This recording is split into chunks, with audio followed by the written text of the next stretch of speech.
but to the point on Thailand, like, firstly, what I would, because I've had some people like, oh my God, I want to, dive into Thailand. My current hypothesis, and of course, all of this could be wrong. I dearly hope it is, but my current hypothesis is that one of the biggest risks that we have at this point in time is emerging market sovereign defaults. Now, so there's a lot going on, and so you can see the sort of Marxist ideology coming. You can see the shift. I've been watching that for the last decade, and so when I chose Thailand, it's when I've been looking at capital flows throughout Asia, throughout the world, and that's been fairly consistent. The Thai baht, for example, has been one of the strongest performing currencies within that region. You go, why is that? And then you kind of dig into who's doing what and why. And you might look at it and go, Thailand, the Switzerland of Asia, what the fuck? Are you insane? Because look, you've basically got a quasi-military dictatorship that that exists. Thailand is very unique in that respect, though. It's never been a military dictatorship like any other. What they've always done is the military's often stepped in, and they've always stepped back out. It's the history of Thailand is very, very fascinating. And they're also one of the only countries, or the only country within Southeast Asia that's never been ruled by another empire or anything like that.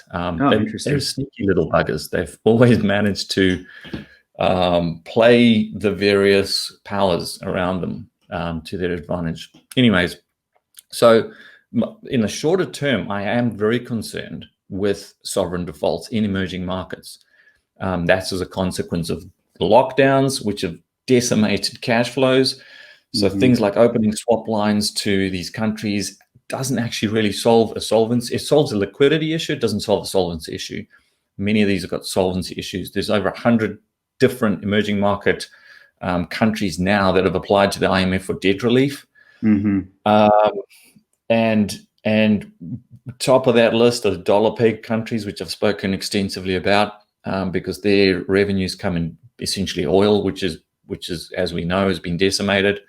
Their reserves are now falling. So I think there's a decent probability that we're going to get some defaults in the sovereign peg currencies, but certainly elsewhere. And I'm not saying it's going to happen, but I'm pretty convinced that we're going to have sovereign defaults, whether we have one or two, or how that transpires, whether it rolls into a larger affair like we had in the 97 crisis when the Thai baht went, and then it's just cascaded all throughout Southeast Asia, and one after another went. Countries which, if you looked at their typical balance sheet status and everything else, you would have gone, no, they're fine, they're cool. But when the markets started moving and the speculators came in, it was just overwhelming. And so there is a potential for that. Now that would open up. So what I guess I'm just saying is that take a deep breath, have a look at a lot of the things there. Ultimately, this is my long-term sort of view, is that this is what's happening. We are going to see a shift of capital from west to east, where it's been a trend in motion, but it's going to be bumpy. And the other thing behind it is that it's not just capital as in money, it's intellectual capital. That's what's most important. What the Marxists don't understand is that capital is not stuff. So when you see all of these demands that are being made by Black Lives Matter, for example, they want assets. They want your real estate, and they want your businesses and all these sorts of things. And they don't understand that that's not the real driver of wealth or value. That's just the result of that. It's human intellect human intellect with a foundation that is layered, whereby people can utilize their own intellect to produce goods and services that benefit others. And those things require rule of law, they require generally property rights, and they require enough of an incentive whereby you get to keep what you put in, or you get to keep enough of what you put in. Otherwise you go, why would I bother? What's the incentive? Yeah. That's the incentive. It's kind of Atlas Shrugged stuff. So, you've got to look around and go, where in the world is almost like the DNA of society consistent with that? And largely, I've found it in Asia. They're very driven. They are, and you can look at it and go, wow, you kind of Singapore's a dictatorship. Really, it is. It's run by the Lee family. Cool. But there's economic freedom. You can go in there, you can build your business, you can do whatever you want to do, and you get to keep the vast majority of it. And there's a legal system that ensures that if somebody aggresses on you, it can be dealt with. And so I'm just using Singapore's obviously one of the best within that region, but across that region, there's that within society is considered the right way to go. Whereas increasingly in the West, we're going the other way, where they're going, no, it's about equality. This isn't equal. That's not equal.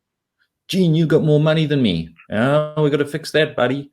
And so that's that large trend. And what you're going to see is human capital moving, where people are going to be like, fuck it, I can't work here anymore. I can't. And then you start thinking about your kids, and you're like, where's that going to be? I mean, I put something out on Twitter the other day, and I was like, if you were going to educate your teenage children at a university, where would that be?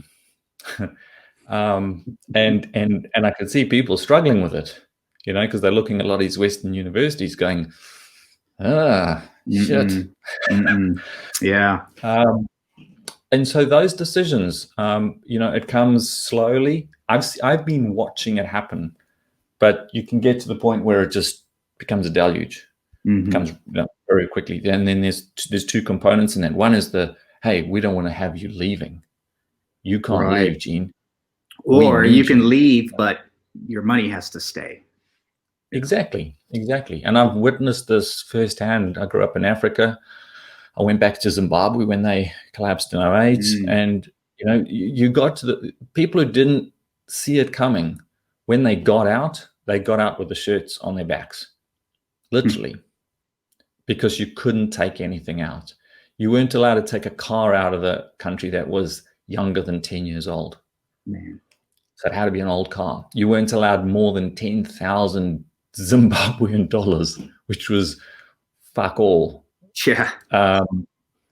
And so you crossed the border impoverished because they put in capital controls. You couldn't move money. You couldn't do anything else. And you could try to, but at the end of the day, you're risking a bullet in the back of your head. So, and when it gets to that point, you're very much trapped. So you kind of want to watch and see the risks of that. Now, I'm not saying that happens, but those are the risks, and there are probabilities, and you kind of see this stuff mounting day after day. And you don't want to be the guy that's left there trying to cross the border with your 20-year-old car and your kids in the back seat. Man. So dark, man. It's almost like, living in California, you're seeing it on TV and it seems like a movie, but it's like the questions are real, the evidence is real. It's like we're heading in a direction that is just like made for TV. You see it in the forum already. People are asking about jewelry and gold and assets that you can carry on your person, things like that, just so you can get over the border and have some evidence of wealth, carried over as confiscated. Yeah. So it's pretty dark. Our ancestors went through this kind of stuff.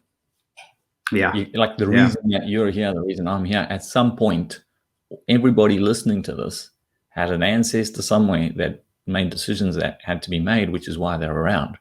Right. And now might just be the time that you need to be that ancestor.